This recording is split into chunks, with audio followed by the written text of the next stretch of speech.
Hello, this is Sharon Buss, and I'd like to read to you a reading for Good Friday from the book From the Heart of Jesus by Gwen. It's a devotional on the words of Jesus.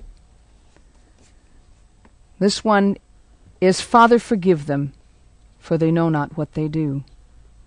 The scripture readings are Matthew 27, 32 and 33, Mark 15, 22 and 23, Luke 23, 33 and 34, John 19, 17 and 18, Matthew 27, 3 through 10.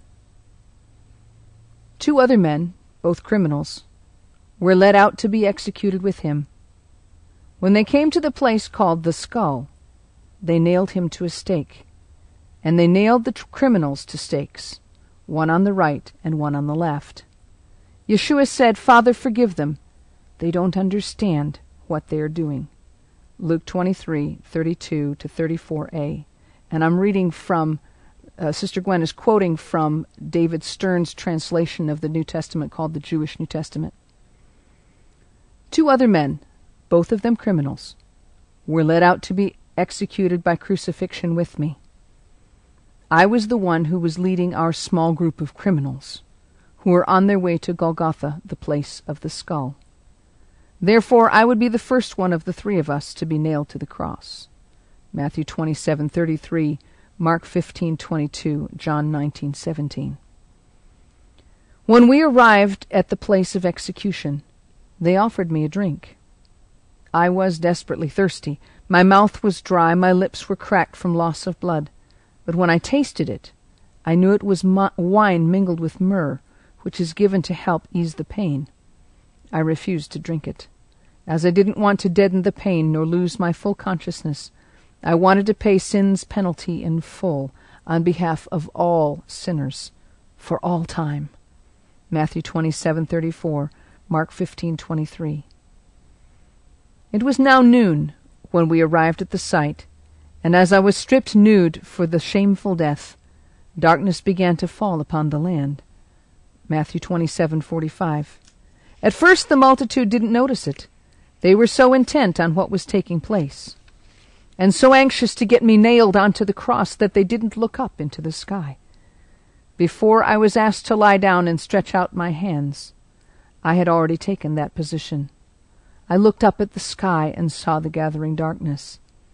I knew that the crowd included myriads of angels and the mighty hosts of heaven. While the roar of the mob was filling the scene on earth with clamor and din, heaven was hushed and waiting. Demons were dancing with glee, and Lucifer was stirring up devils and evil men, not realizing that with every blow of the hammer, he was sealing his own doom. There is no way I can describe the pain, as that great 5-inch strong Roman nail, which had been manufactured solely for the use of execution by crucifixion, was driven through the flesh of my wrists. I groaned, but did not cry out.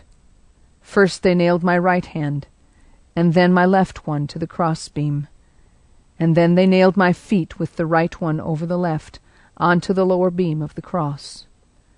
Then lifting up the cross with me hanging on it, it was dropped with a thud into the hole in the ground that had earlier been prepared for it. As the cross settled into the hole, my flesh was ripped and began to bleed profusely. The agony was now very great, but still I could hear the jeers of my accusers as they blasphemed God and reviled against me. I was only about 4 or 5 feet above them, so I could see their smug faces as they rejoiced over their accomplishment.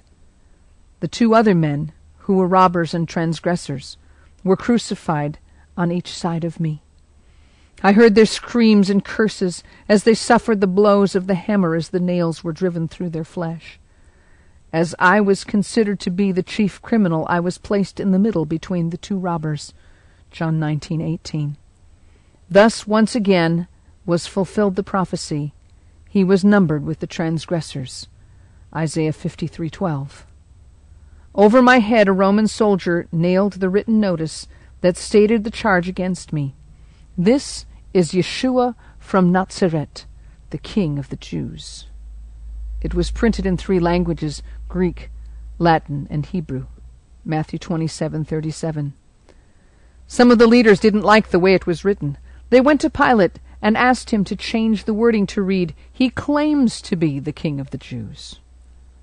But Pilate, who was now very angry, disgusted and sick and tired of them, refused them with the rebuke, "What I have written, I have written."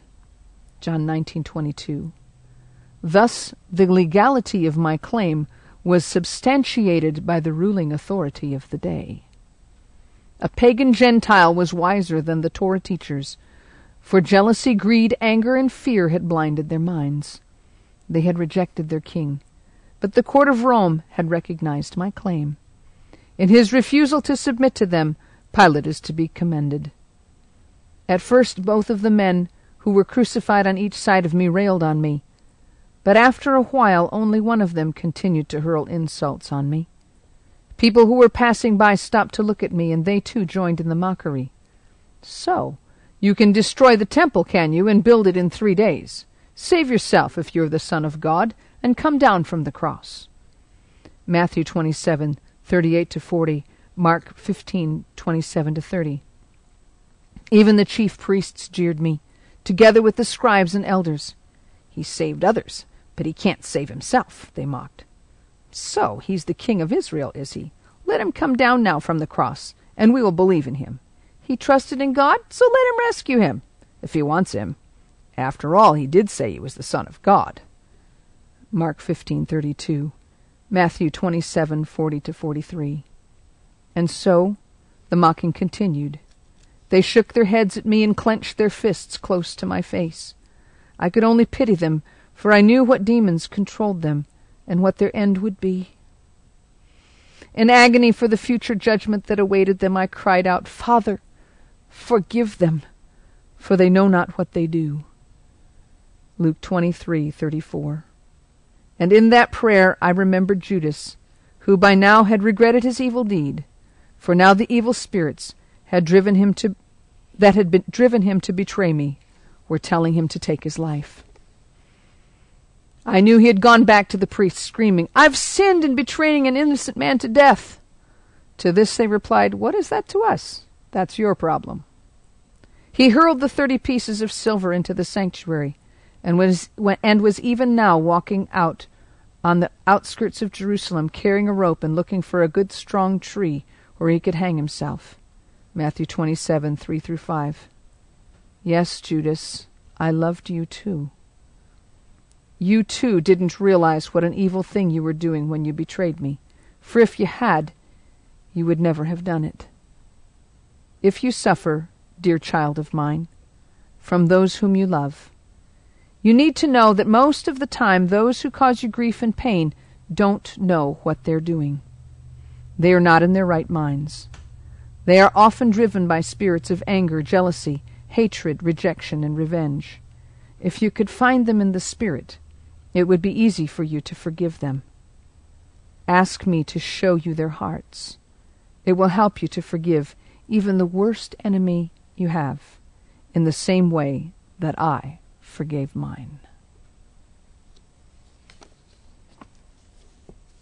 You can get this book on our website. God bless you, and have a wonderful day in the presence of the Lord, pressing in for all that He's done for you on the cross. God bless you.